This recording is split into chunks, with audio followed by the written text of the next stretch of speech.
Every city has a heartbeat. Ours beats in the voices of those who serve it.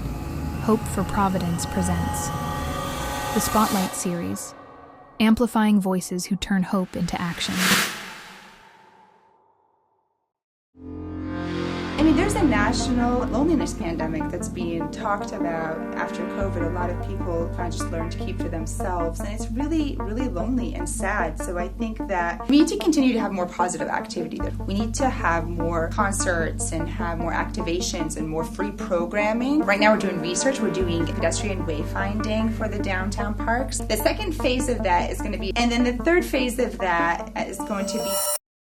My name is Nora and I'm the Downtown Providence Park Network Executive Director. So I'm originally Syrian. I was born in Aleppo, Syria, in northern Syria, and my family immigrated, by force to some degree, immigrated here to the United States when I was 12 years old. So we moved to Providence in 2012.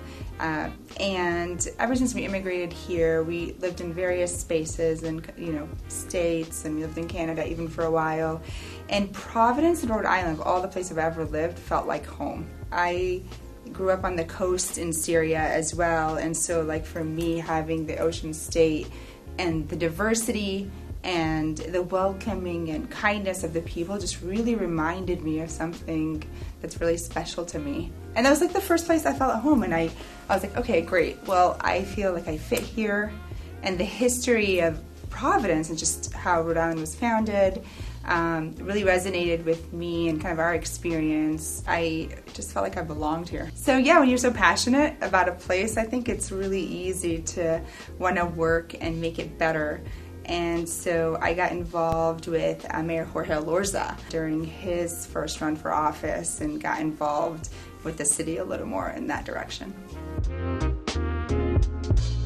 So the Downtown Providence Park Network, it's a private-public partnership. These are the various stakeholders. So you've got RISD, Brown University, the City of Providence, the Jory District, 195 District Park, the City Parks Department. All these folks came together and thought, let's have a group that focuses on the downtown public spaces and activating it and stewarding and bringing partners together to just kind of keep the calendar alive year-round and bringing people together and doing events in various areas in these spaces. And they created Downtown Providence Park Network.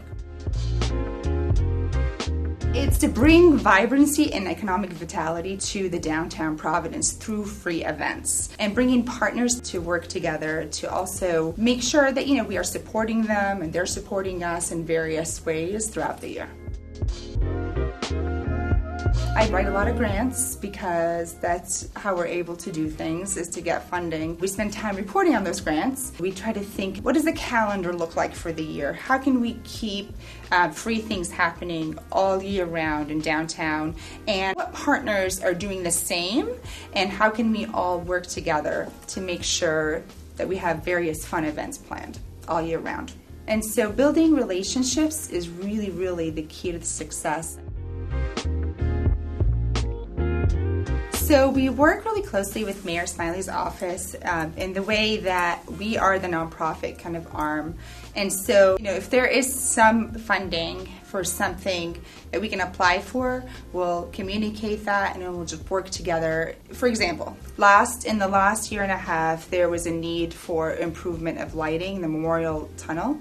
And so there was a grant available through Commerce RI. We applied, received the grant, and we were able to work with Providence Parks Department to get that installed. And so now that tunnel is lit up with interactive lighting, and it represents the various holidays and events that are happening year-round. They change color and just made it a vibrant space that's more inviting to hang out in. The first Lumina happened last year. And so the way it happened was Commerce RI had a grant for just first-time kind of events. And we received the grant and we worked with various partners together, and we decided to do a winter festival because nothing ever happens in the winter after the holidays. And a lot of businesses downtown mentioned it's very quiet, and it was a good time to bring something in. So every year Lumina will be different.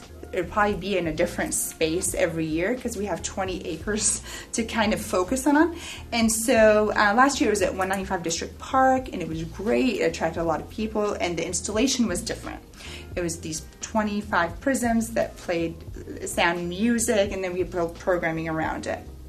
This year, we decided Kennedy Plaza needed some love, and Kennedy Plaza needed a positive activity because we need to show that when positive activity happens, you see results, and really positive results. And so this year, we brought a different installation. It was called Pop. It was, it had the light and music aspect of it.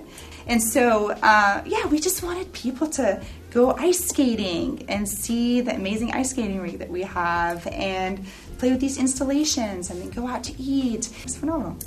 It was great. So that's one of the projects that we've done. So we partner up with the Parks Department and 195 to do Wicked Walk. And then we did a concert series last summer where we received a grant from Commerce RI, and we did a series of free concerts in Burnside Parks that had family activities, and they were very well attended. And I think that used to happen before COVID.